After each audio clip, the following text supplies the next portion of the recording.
everyone, welcome back to my channel. It's Linda Ann, and today we're going to be looking at living with Down syndrome, medical screening, and it's now week 5. Before we go any further, I just want to apologise for the late start in uploading this video. Had a few technical issues, but happy Friday all the same.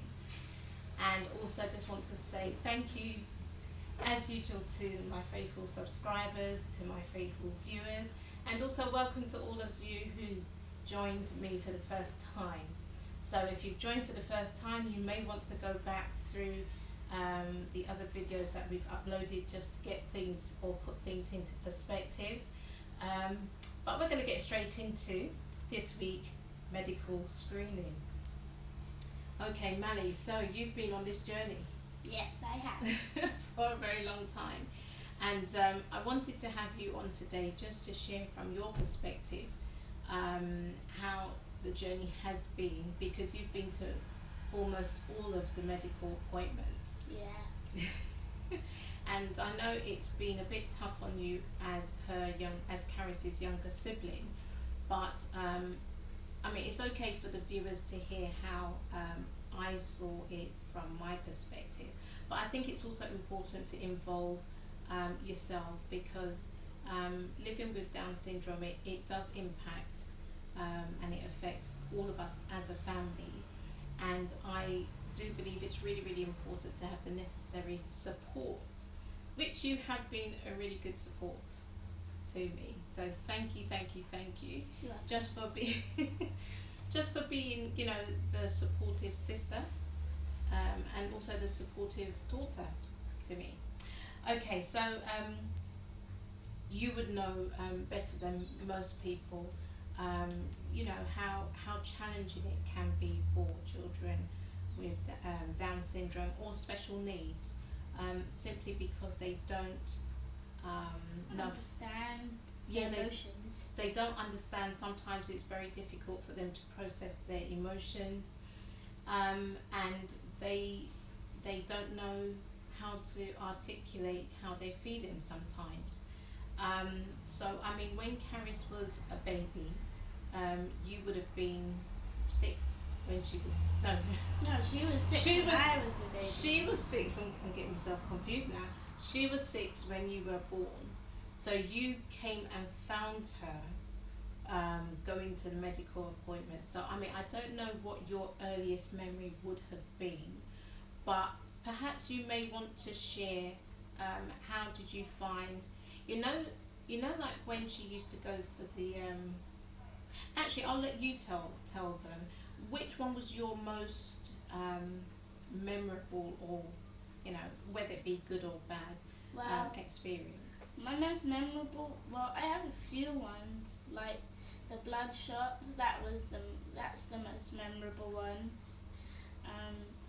She would have like this thing. Ooh, fly. A little fly. From time to time, like it's like this thing. I think it's to measure how Oh, her that was the is. heart, And right? she has stickers all over herself. Right. So that was the ECG Right. and the echo. So she used to get 2 different heart monitoring Yeah. all the time. And she doesn't have these anymore, but I remember when I was like 5, she would have like musical therapy so she could get out her feelings and be able to articulate them better, and she would be able to like play different instruments, whether or not she was good.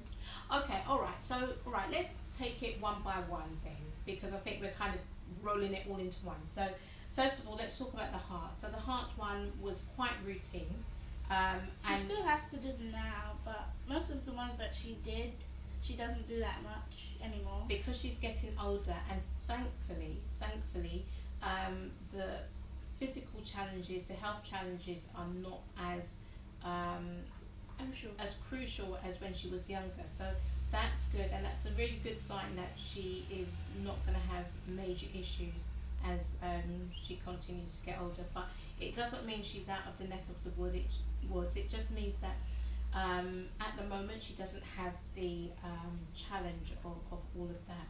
So when she went for the heart monitoring, can you remember, you know, she always used to be fidgeting, and you had to be really, really still for that. And she found it really, really difficult just to And the keep stickers still. were very tickly as well. Right. But sometimes she used to feel a bit fearful because I don't know if her mind, she just saw it as a threat or she thought it was going to be painful even though she was still Or going maybe for the it. first time. But after the older ones, she wouldn't mind that one because she just doesn't like the shots and all of that. But the stickers one after the first time, she was like, oh okay, it's just That wasn't stickers. too bad. She thoroughly enjoyed the audiology checkup. Is that the headphones one? That's right, that's the one for the hearing. So one of the things with children with Down syndrome, they have to go for regular heart checkups, which she didn't mind. She had to go for regular audiology checkups for her hearing. Because I don't know if you've noticed, but a lot of children with Downs, they have hearing aids. Yeah, I normally find that people, not just with Downs, but people with disabilities in general, I find just have hearing aids. But she would sometimes when she's sick, I don't think she has that now because she doesn't get sick as often. But when she was sick, she always used to get sick when she was younger. And sometimes she would be like deaf in one ear when she's sick, like have the cold and not That's hear right. things. And that's characteristic of Down syndrome. So one of the things I had to be very mindful, the two of you used to go swimming every week for swimming lessons, and of course water getting into the ears and things like that did present a bit of a challenge, but I didn't really think that swimming was a challenge at all for her because you had to go through stages and she was always like 3-4 stages ahead of me. not the actual challenge of swimming or learning to swim, but the challenge of when the water got into her ears. Yeah, because you would have to put the cap over her ears. Right. So even though you put the cap over her ears, water would still get into the ears. So like for you and I, it's not a problem, but for someone like Carrie's, there were times that if she had an audiology appointment shortly after a swimming lesson, they could tell that there was It would some. be like clogging up. That's right. So she did enjoy the Yeah, listening to screening all for that. all the sounds because she would get like her own set of headphones, and then she would get to listen to like fun sounds, and then she had to like move blocks according to the sounds. That's right.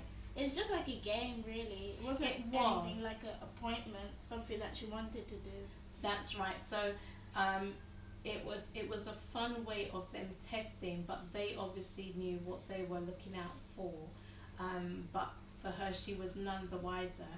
And the lady who was screening her from when she was about 7, 8 months old is the same lady that screened her right through up to the time when we left the UK. So it was kind of sad when we left because she felt like she was part of the family. She missed not seeing us once a year, or sometimes she would call us back in after 6 months of screening. So we were seeing her sometimes once, twice a year for basically 16 years. So we had formed a really nice relationship.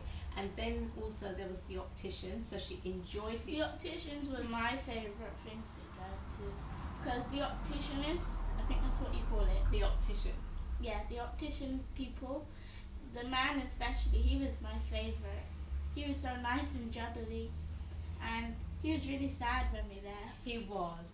And again, you find a lot of children with Down syndrome, they wear glasses. Caris does wear glasses to read. Compliments of always being on the phone. But prior to her actually using the phone, she had really good eyesight relative to having Downs. And she, even though we all went to the opticians, she also had to go to the ophthalmologist, which is like a specialised optician. She stopped that ages ago, so She I don't really did. remember that. Oh, okay. So again, it's just showing the need for medical screening because you can go to the local opticians, but it's also advisable, or sometimes you'll be referred to the ophthalmologist for extra screening. Then she also we all went to the family dentist, but again she had to go to the orthodontist, right, just to get additional screening. Again, the teeth is an issue. So when she was younger, um, this was something I found out. So when she started cutting her teeth, instead of following the normal pattern that everyone else would follow and get the two teeth at the front, at the top, and the bottom, and Yeah, as I look at her baby pictures, she looked like a crazy scientist with all the teeth all over all the different place. places, because children with Downs, their teeth does not follow a set pattern. So when Caris started cutting teeth, she was very, very late in the developmental stage. So she started cutting teeth when she was 18 months old, and that's quite old for a baby. So she went from not having any teeth at 18 months old, and when she started cutting teeth, she started cutting them 4 at a time. That So- means nothing to me because I don't really. Well, normally you would get them 2 at a time or 1 at a time, but you don't normally get them 4 at a time. Oh. So she went from not having any teeth to getting teeth really, really quickly. And when they came in 4s, like her first 4 teeth, she had 2 at the front, 1 at the top, 1 at the bottom, that you can see, but then she had 2 at the back. So people just saw her with 2 teeth, 1 at the top and 1 at the bottom, didn't even know she was getting teeth at the back. And she just had a head of teeth, like really in a very short space of time. And then when she started to lose the teeth, the same pattern it followed coming is the same pattern it followed going. Yeah. So, and I never used to get do any warning. Do children have warning for when they? Sorry. Do children have warning when they grow teeth? Yeah, you do get a warning, so you go through the teething and it gets a bit painful. She didn't really have all of that, so she had a bit of discomfort, but it was nothing to stop her. So she was very good when it came to cutting teeth, but I had to be very, very careful when she was losing teeth, because again, because she They wouldn't be shaky. They would be like rock hard, like an adult tooth, and just drop out. Yeah. So I remember the first day she actually lost her tooth. She was at school. Yeah, she just came home with like a tooth. I remember one day she came home with like 2 teeth and something like that. She came home with a tooth in the envelope, but I sent her up to school with her tooth not being shaky. Yeah. And the teachers saw her chewing during the class, and they thought, well, it's not lunchtime, why is she eating? So they asked her what she was eating, and the tooth had come out, but Caris didn't say anything. And I can only imagine she must have been a bit confused to think, oh, what's this? And she hadn't said anything. So it was only because the teacher saw her chewing, investigated and saw it was a tooth, took the tooth, put it in an envelope to give to me, and I thought, wow, I have to keep my eyes on that. So again, it's just the importance of medical screening. But I just want to get into some of the more challenging screening. So like for instance, the blood test that you're talking about, That's probably the most challenging. it is, and that is to test her thyroids, so to make sure that her thyroid function is okay. But Caris had this phobia of needles. She just absolutely hated needles. From your perspective, how did you feel? Because I know what it was like for me. Well, I didn't know how it was like to have needles because I haven't had a blood shot in a few years. Blood test, Blood test. I haven't had any needles stuck into me for a few years, but she has it like twice, 3 times a month. No, not as often. It may have felt like that, but she used to get her thyroid tested every other year. But then she had other tests that she had to get as well. So She the had blood extra test. ones 'cause they used So to the have blood the test. flu. That's right. But the blood test used to be once a year. And any time she had to get blood tests, how long did it take for the About blood? an hour or so. Probably about 45 minutes to an hour on average, and that was with how many nurses? Like 6 or 5 nurses. Yeah, about 5 or 6. And that's with me holding and you being a bystander watching. And I know for me it was really traumatic. I could feel my blood pressure rising, because she she was just she just could not concentrate. She just couldn't focus. She would just be panicked. She would just be stressed. She would just be crying, fighting everyone. And as she got older, she just got more strong, really. But It was hard to hold her down. very hard, very And then hard. some days the nurses would just be like, oh, never mind, you don't have to have the shot if you don't want to. Right. And it's okay for them to say that, but as her mum, I know that it's important for her to have these screenings, because when things happen in her body, at least it can be picked up through these testings. And the earlier something is diagnosed, the sooner you can get, you can treat Sure. it, and you can make it better. So those are the different things that she had. And then just in closing, there were other issues that she had regarding emergency surgery. And And did have lots of them. she has, but one of the things that I was told when she had her heart surgery, when she was a baby, when she was an infant, she was 7 months old, and when she had her open heart surgery at 7 months old, they said that her heart was the size of a 50p piece or a dollar. We should have had one. We should have had one, but yeah, for those in the UK, Only like yeah, that big. Not that big. if you're in Barbados, the size of a dollar. If you're in UK, a size of a 50p piece. Yeah. So her heart was that small, but when they actually operated on her and they went in, they saw that the whole of the size of the hole was a quarter of the size of her heart. And it was really, really fascinating, because they said that she wasn't showing signs that the hole was that big.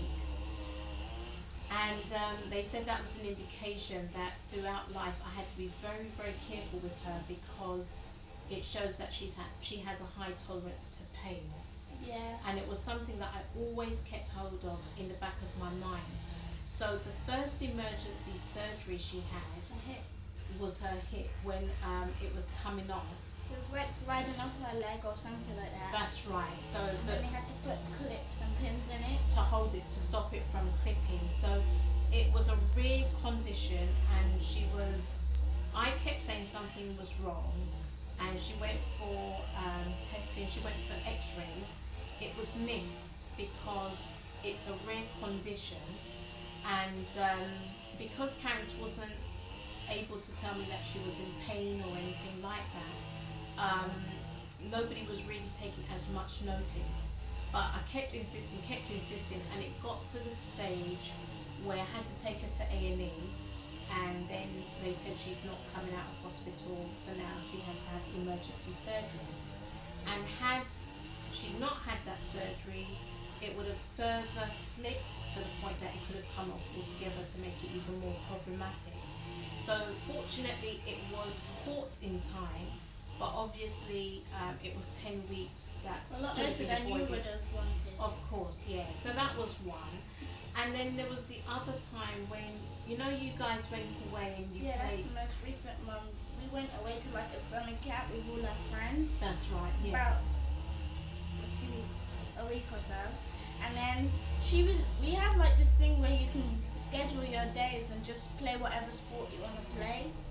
But you have to find someone else or a group of people that want to play. So she was playing with rounders. And when it came to the base, she ran and she fell on it. I thought she just like just scratched herself.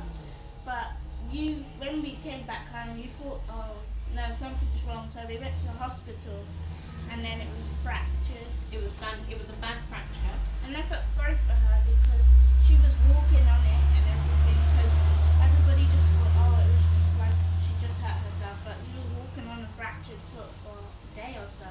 Right, so again, that was another indication where her tolerance for pain is quite high. I probably should have known because she was crying and she doesn't really cry when she falls. But you know, hindsight is a wonderful thing, and I don't think you should be too hard on yourself. I think, you know, the fact is that once we know we can do something about it, or once something happens, we can learn from it. So the point I would like to make is the fact that we always knew that she had a very high tolerance to pain, and when something happens, we can't always rely on her to tell us what is wrong, but we just have to kind of make decisions for her. Yeah. And that was just another case where we had to just take her to the hospital to get it checked out, because, you know, it was like this foot is swollen. We're not sure exactly what damage was done, and you know, fortunately, she made a full recovery from that as well. So, you know, we don't know what life is going to hold going forward, but all we know that with God's help and with support from, you know, each other, and also good medical assistance, that, you know, she will continue to make progress as a person. But guys, if you're out there, and you have a child with special needs, you know, just make sure that you get the proper medical screening you need for your child, because it doesn't matter, you know, what other people may say, but as a parent, sometimes you have a gut feeling, or you have intuition, or you just have some sort of question that you're not 100% certain about. But just know that, you know, you have support out there. There are, you know, doctors, nurses, medical staff who are highly trained and specialised, and this is what they do best. You know, and if there's something that you're not 100% certain about, or you feel that, you know, you need someone to look at it, go with your instinct, don't hold back, and just do what you need to do to give your child the best support that they need. Okay, so again, thank you for being with us today. Thank you, Mally, for sharing your insight, and as I said, just for being a great sister and a great daughter. I know it must be frustrating, but you know, sometimes just the moral support, just hearing you in the background when she goes for her medical appointments, is really, really assuring, really, really comforting, and I am appreciative. Thank you. And I know that Caris, I know that your sisters and yeah, sometimes get on each other's nerves, but I know deep down she really appreciates the support that you give to her as her baby sister. Alright? So guys, thanks for joining us. Enjoy the rest of your weekend. Enjoy your week. Stay safe as always. Have a great time, whatever you're going to be doing over the weekend. Keep smiling, keep trusting, keep hoping, and keep enjoying life. Until next Friday. Bye bye.